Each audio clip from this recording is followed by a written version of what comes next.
Well, howdy there, Internet people. It's Bo again. So, today we're going to talk about the U.S. military renaming some of its installations. And the process involved with that. We'll go over some of the name changes, provide a light biography of some of the people who will have installations named after them, and just kind of run through it all.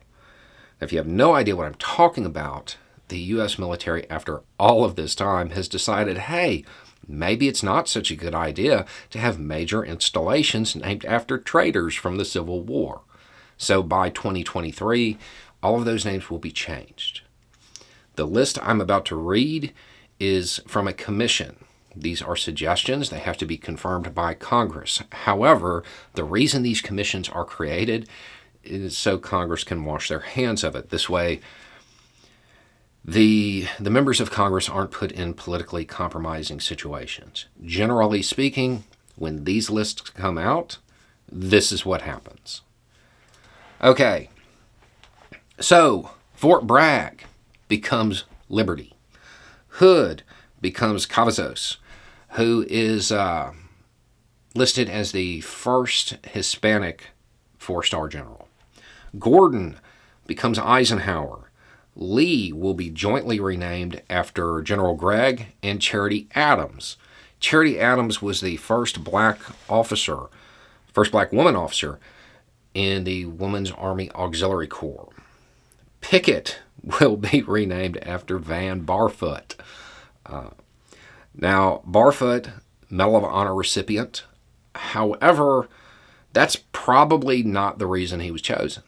The fact that he has Native ancestry is probably not the reason he was chosen. He was probably chosen because he had a habit of embarrassing Klansmen. One of the more prominent ones occurred in 1945 when a senator who was in the Klan basically asked him, "You have any trouble with those black folk over there?" And in the most southern way possible, he was like, "Nah, I found out they fight, just as good as white folk." I'm paraphrasing here. And then he goes on to just drive the point home, saying, a whole lot of us have changed our opinions about stuff like that. I have, and a whole lot of other people in the South have too.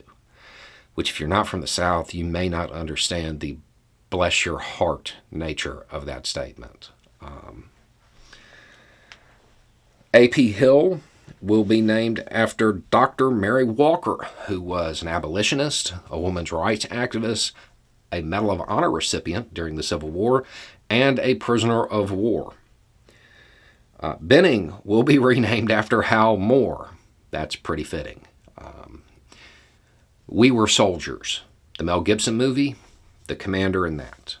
That's who that is. Rucker will be renamed after Michael Novosel. This is another interesting story. He joined the Army Air Corps at age 19. Fought during World War II. Went into the reserves. Came back for Korea in the Air Force. Went back into the reserves. When Vietnam popped off, he was a lieutenant colonel. And the Air Force was kind of like, yeah, we actually don't need higher ranking people. So you can just sit this one out. So he gave up his rank and joined the Army and wound up as a warrant officer, a CW4, flying helicopters with Special Forces Aviation.